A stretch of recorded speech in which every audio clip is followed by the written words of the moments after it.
Good morning. Over the course of my career, I have seen gun violence up close. I've looked at autopsy photographs.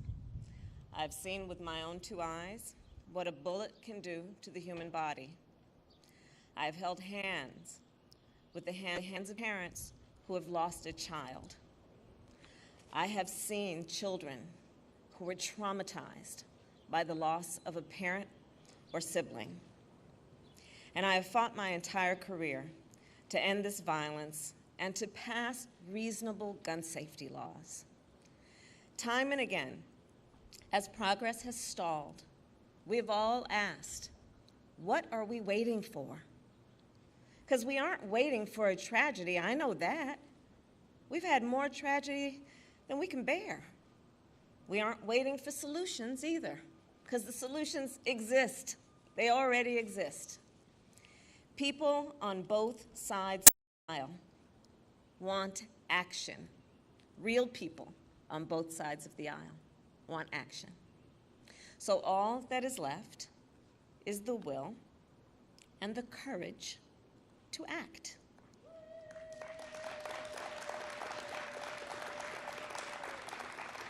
And President Joe Biden has the will and the courage to act.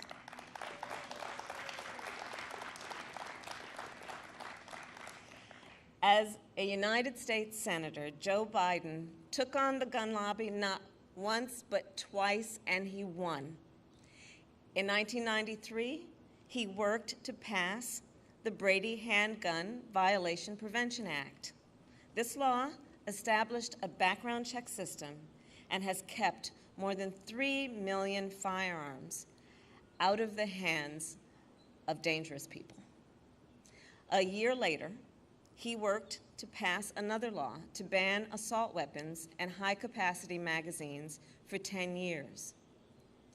And as Vice President, Joe Biden led the Obama-Biden administration's efforts to reduce gun violence. In fact, we were just reminiscing that he and I talked back then about his work, because I was Attorney General at the time of California. And his work resulted in nearly 24 actions, from narrowing the gun show loophole to expanding funding for mental health services.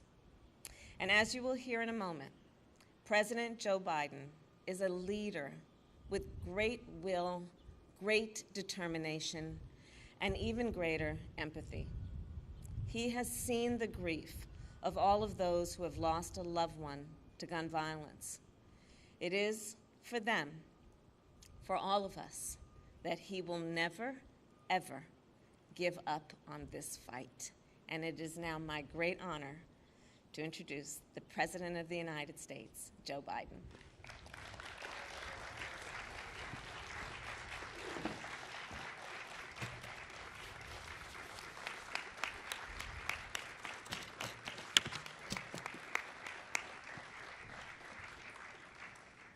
Thank you, Kamala, Madam Vice President. Thank you very much.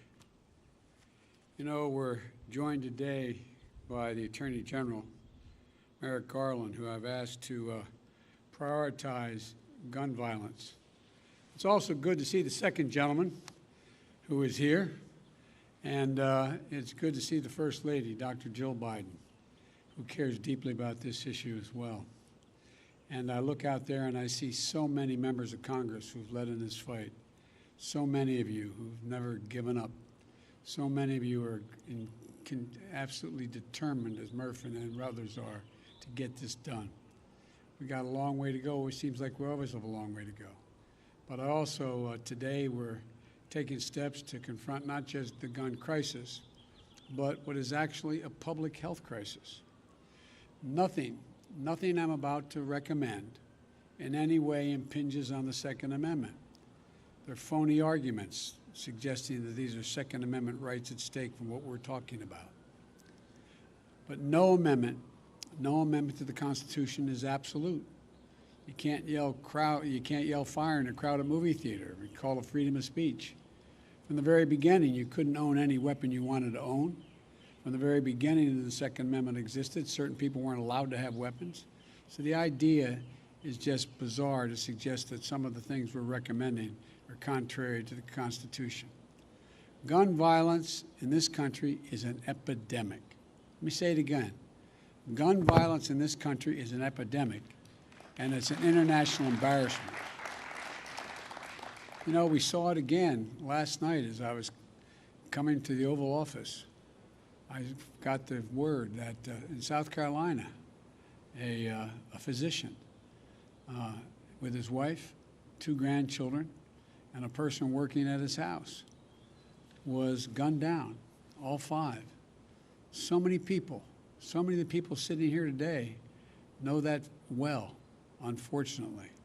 You know, they know what it's like when the seconds change your life forever. I've had the pleasure of getting to meet in awful circumstances many of you who've lost your children, your husbands, your wives. You know, they know what it's like to bury a piece of their soul deep in the earth. We understand that.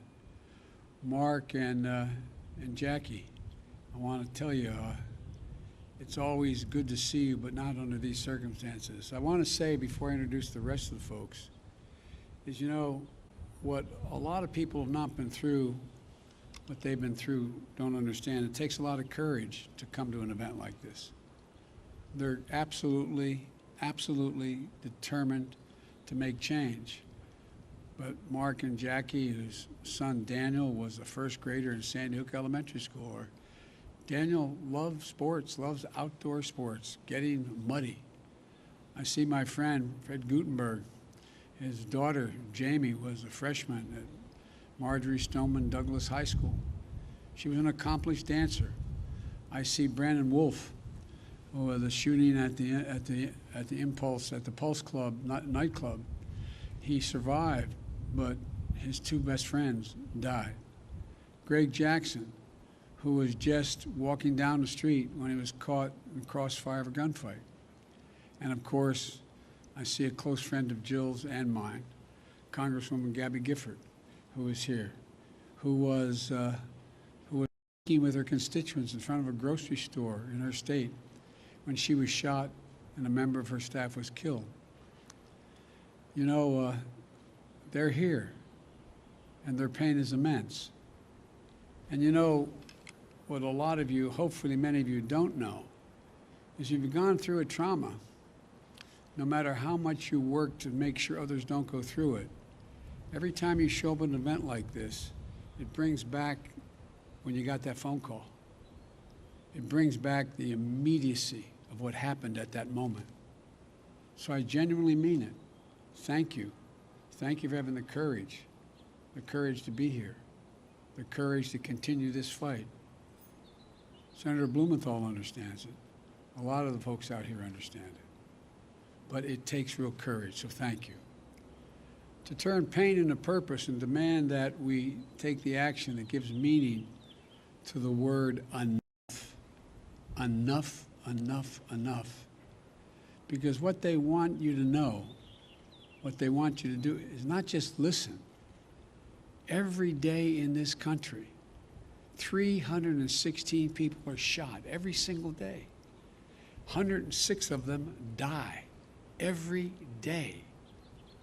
Our flag was still flying at half-staff for the victims of the horrific murder of 8 primarily Asian American people in Georgia, when 10 more lives were taken in a mass murder in Colorado. You probably didn't hear it, but between those 2 incidents, less than 1 week apart, there were more than 850 additional shootings. 850 that took the lives of more than 250 people and left 500 injured. This is an epidemic, for God's sake, and it has to stop. So I'm here to talk about 2 things. First, the steps we're going to take immediately. And second, the action that needs to be taken going forward to curb the epidemic of gun violence. I asked the Attorney General and his team to identify for me immediate, concrete actions I could take now without having to go through the Congress. And today I'm announcing several initial steps my administration is taking to curb this epidemic of gun violence. Much more need be done, but the first, want to rein in the proliferation of so-called ghost guns. These are guns that are homemade, built from a kit, that include directions on how to finish the firearm. You can go buy the kit. They have no serial numbers, so when they show up at a crime scene, they can't be traced. And the buyers aren't required to pass a background check to buy the kit, to make the gun. Consequently, anyone from a criminal to a terrorist can buy this kit in as little as 30 minutes, put together a weapon. You know, I want to see these kits treated as firearms under the Gun Control Act, which is going to require that the seller and manufacturers make the key parts with serial numbers and run background checks on the buyers when they walk in to buy that package. The second action we're going to take, back in the year 2000, the Bureau of Alcohol, Tobacco, and Firearms released a report on its investigations of firearms trafficking in America. The report was of pivotal value. It was an important tool for policymakers when I was in the Senate and beyond, at all levels, to stop firearms from being illegally diverted into dangerous hands. Today, with online sales and ghost guns, times and trafficking methods have changed, and we have to adjust. We also have to ask the Justice Department to release a new annual report. This report will better help policymakers address firearms trafficking as it is today, not what it was yesterday. The third change, we want to treat pistols modified with stabilizing braces with the seriousness they deserve. A stabilizing brace shook in a pencil essentially makes that pistol a hell of a lot more accurate than a mini rifle. As a result, it's more lethal, effectively turning it into a short-barreled rifle. That's what the alleged shooter in Boulder appears to have done. I want to be clear that these modifications to firearms that make them more lethal should be subject to the National Firearms Act. The National Firearms Act requires that a potential owner pay a $200 fee and submit their name and other identifying information to the Justice Department, just as they would if they went out and purchased a silencer for a gun. Fourthly, during my campaign for president, I wanted to make it easier for states to adopt extreme risk protection order laws. They're also called red flag laws, which everybody in this lawn knows, but many people listening do not know. These laws allow a police or family member to petition a court in their jurisdiction and say, I want you to temporarily remove from the following people any firearm they may possess because they're a danger and a crisis. They're presenting a danger to themselves and to others. And the court makes a ruling. To put this in perspective, more than half of all suicides, for example, involve the use of a firearm. But when a gun's not available, an attempt at suicide, the death rate drops precipitously. States that have red flag laws have seen the reduction in the number of suicides in their states. Every single month, by the way, an average of 53 women are shot and killed by an intimate partner. I wrote the Violence Against Women Act. It's been a constant struggle to keep it moving. We know red flag laws can have significant effect in protecting women from domestic violence. And we know red flag laws can stop mass shooters before they can act out their violent plans. I'm proud, excuse the point of personal privilege we used to say in the Senate, I'm proud that the red flag law in my home state of Delaware was named after my son, Attorney General Beau Biden, our son, excuse me, Joe, who proposed that legislation back in 2013. I want to see a national red flag law and legislation to incentivize states to enact their own red flag laws. Today, I asked the Justice Department to publish a model red flag legislation so states can start crafting their own laws right now. Just like with background checks, the vast majority of the Americans support these extreme risk protection order laws.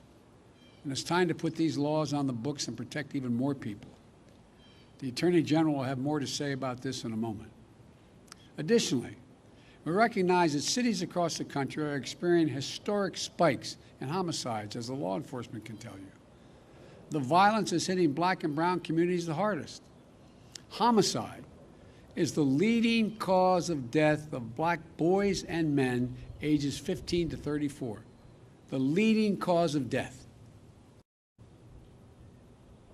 But there are proven strategies that reduce gun violence in urban communities. And there are programs that have demonstrated they can reduce homicides by up to 60% in urban communities.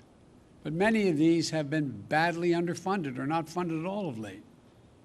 Gun violence in America, for those of you who think of this from an economic standpoint listening to me, estimated to cost the nation $280 billion, let me say it again, $280 billion a year. You say, how could that be, Joe? Hospital bills, physical therapy, trauma counseling, prison costs, and the loss of productivity. Not to mention the psychological damage done to the children who live in these cities, watching this happen, knowing someone it happened to. Gun violence in their neighborhood is having profound impact on our children, even if they're never involved in pulling the trigger or being the victim of on the other side of a trigger.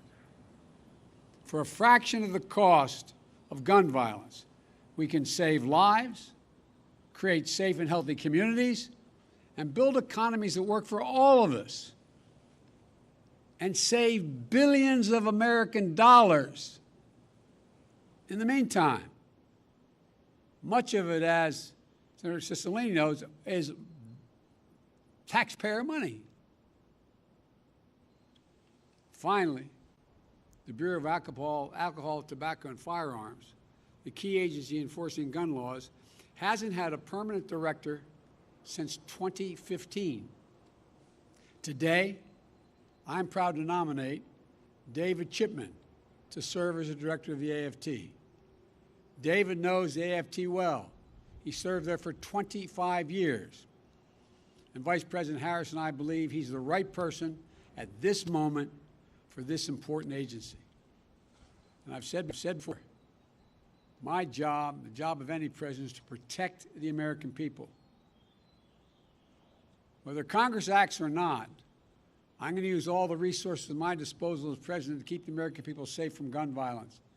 But there's much more that Congress can do to help that effort. And they can do it right now. They've offered plenty of thoughts and prayers, members of Congress, but they've passed not a single new federal law to reduce gun violence. Enough prayers. Time for some action. I believe the Senate should immediately pass 3 House-passed bills. Loopholes that allow gun purchasers to bypass the background checks. The vast majority of the American people, including gun owners, believe there should be background checks before you purchase a gun. As was noted earlier, hundreds of thousands of people are denied guns because of the background checks. What more would have happened?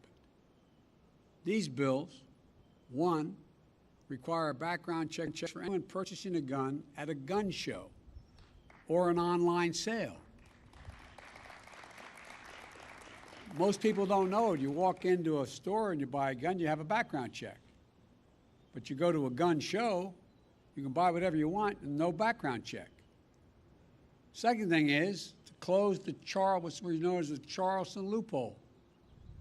Like people here, I spent time down at that church in Charleston. What happened is someone was allowed to get the gun used to kill those innocent people at the church service. If the FBI didn't complete the background check within 3 days, there's a process.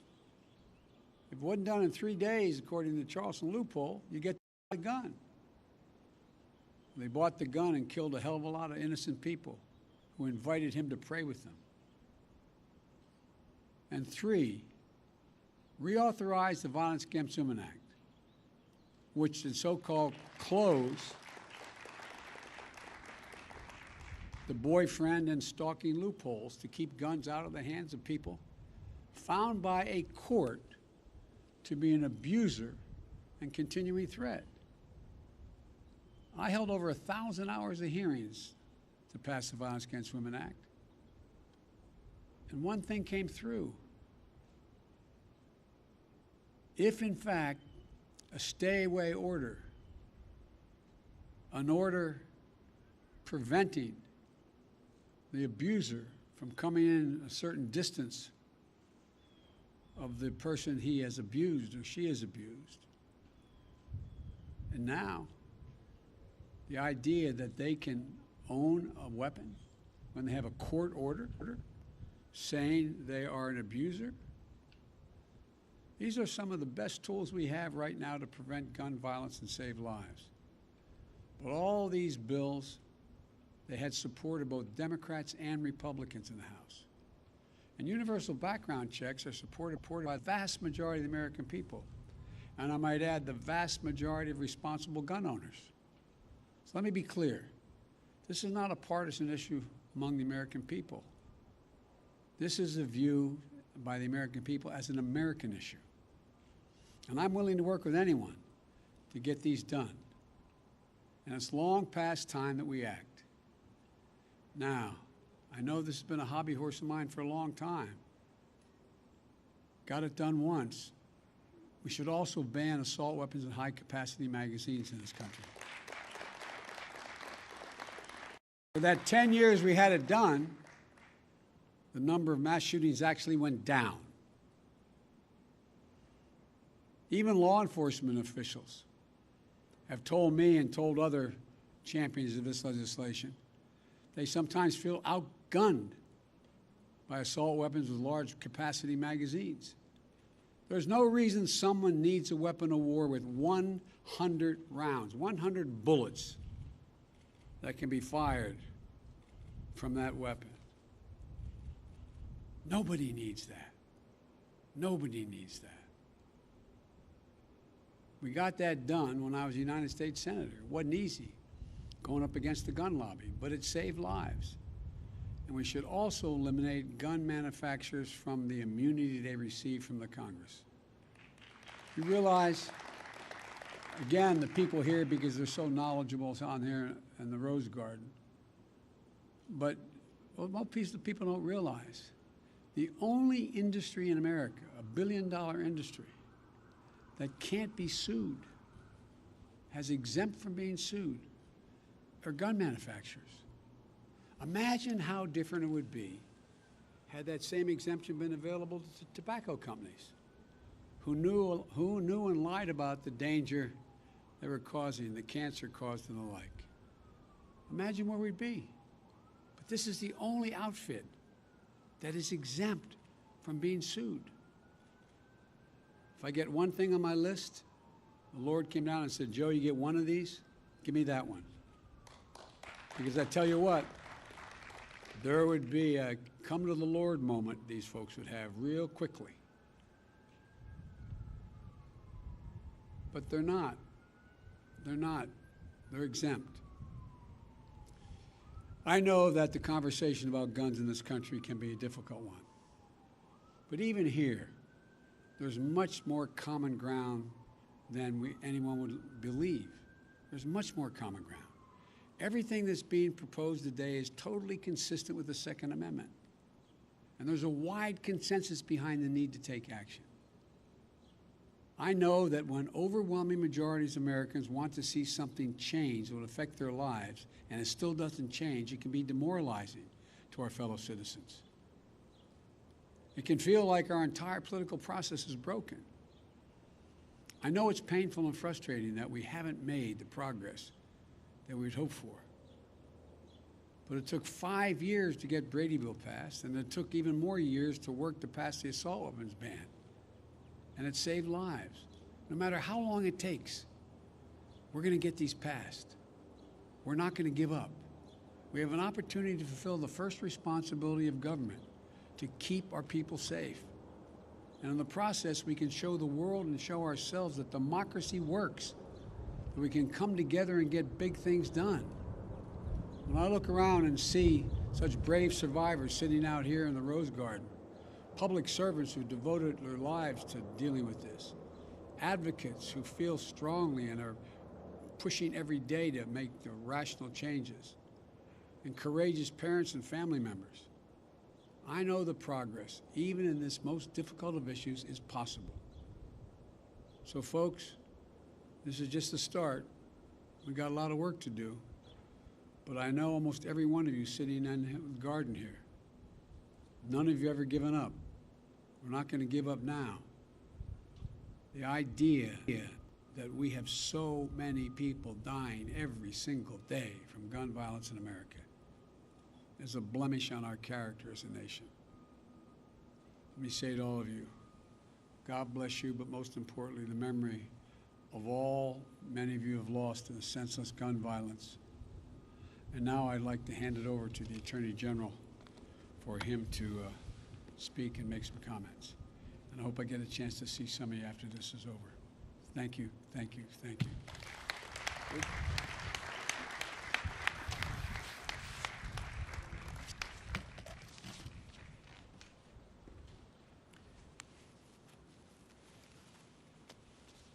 Thank you, Mr. President and Madam Vice President. We stand here today not at a moment of tragedy, but in the midst of an enduring tragedy. So far this year, guns have taken the lives of an estimated 11,000 of our neighbors, friends, and fellow Americans.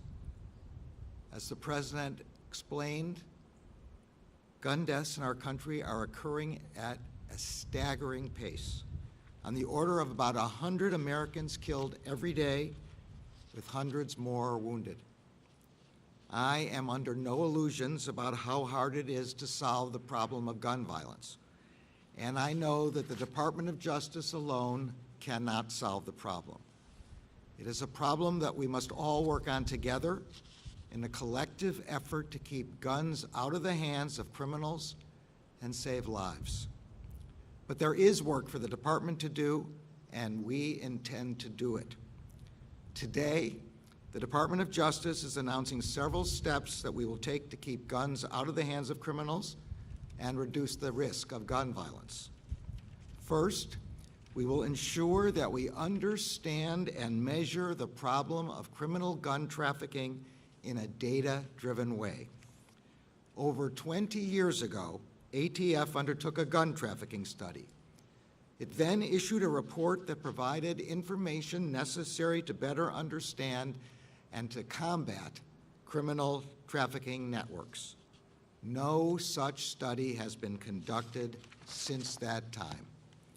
Accordingly, I have directed ATF to begin work on an updated study of criminal gun trafficking, one that will take into account the fact that modern guns are not simply cast or forged anymore, but can also be made of plastic, printed on a 3D printer, or sold in self-assembly kits. We will evaluate how some of our best tools, including the National Integrated Ballistics Information Network and the National Tracing Center, are keeping up with the times. And we will analyze our criminal cases and investigations to determine what they can show us about modern gun trafficking patterns. We expect that the lessons from this study will help agents, prosecutors, and policymakers tackle modern criminal gun trafficking enterprises. Second, we will close a regulatory loophole that has contributed to the proliferation of so-called ghost guns. Federal law requires that manufacturers mark all firearms with serial numbers so they can be traced if they are used in crimes. It also requires licensed firearms dealers to run background checks to ensure that individuals who are barred by law from purchasing firearms cannot do so. The emergence of ghost guns threatens both of these important law enforcement objectives. Currently, individuals can buy kits that contain all or almost all of the parts they need to assemble a gun. They can put a working weapon together in as little as 30 minutes. The kits are aptly called buy, build, shoot kits. Yet because of a gap in the ATF regulations, these kits may not be considered firearms. As a result, they are being made and sold without serial numbers and sold without background checks. Within 30 days, ATF will issue a proposed rule to plug that gap and to enable law enforcement to trace crime guns and to keep guns from being sold to those who cannot lawfully possess them. Third, we will make clear that statutory restrictions on short-barreled rifles apply when certain stabilizing braces are added to high-powered pistols. Federal law requires the taxation and registration of all short-barreled rifles. It does so because these weapons are powerful, yet easily concealable. Currently, however, some manufacturers market and some individuals purchase certain kinds of stabilizing braces that, when attached to a pistol, effectively convert into a short-barreled rifle, a weapon that is, in the words of the statute, quote, intended to be fired from the shoulder. Such braces make high-powered pistols more stable and accurate while still concealable.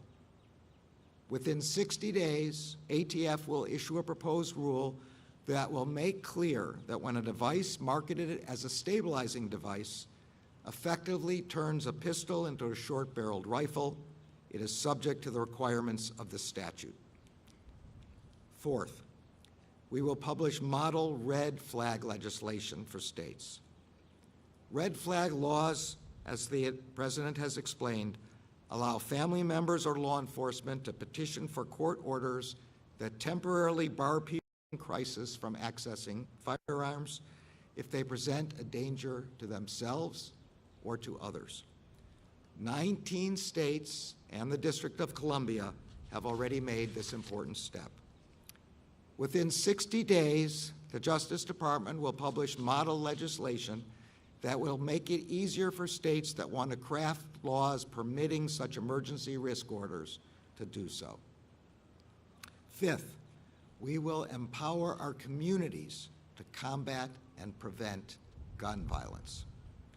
We all recognize that although law enforcement plays an important role, gun violence is not a problem that law enforcement alone can solve.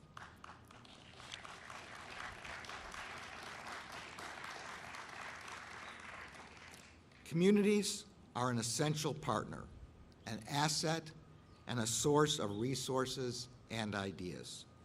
Those who are closest to the problem are a critical part of solving the problem. To that end, the Justice Department will make available over $1 billion in funding through over a dozen grant programs that can be used to support evidence-based intervention strategies for reducing gun violence.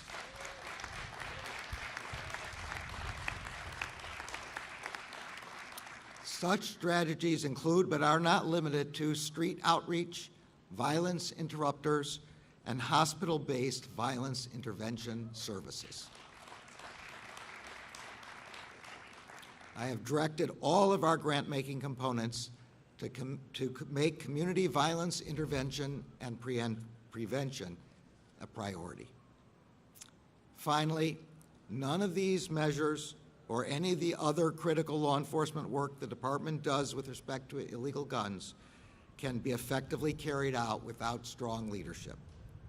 That is why the President has nominated David Shipman to be the next ATF director. Mr. Shipman has come up through the ranks, spending 25 years in the trenches fighting illegal gun trafficking and criminal enterprises. His extensive experience as an ATF agent will prove invaluable, and I look forward to working with him. Looking out at many of you is not only a reminder of the tragic toll that gun violence takes on our communities, but also of the resilience and determination that it will take to make our communities safer. The Department of Justice shares your commitment and that of the President and of the Vice President to stopping the plague of gun violence and saving the lives of those we love. Thank you.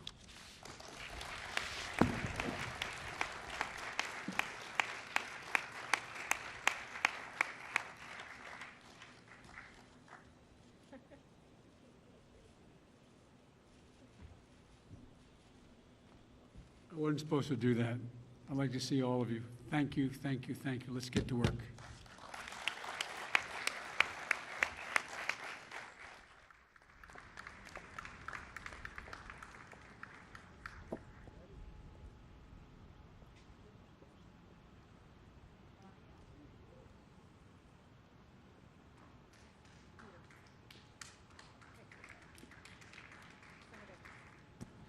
Ladies and gentlemen, please remain in your seats until the President and stage participants have departed.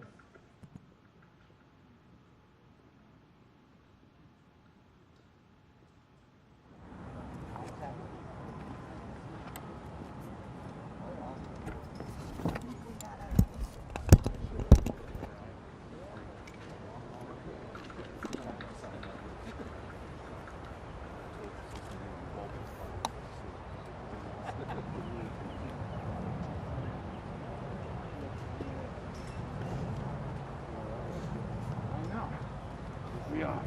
I agree.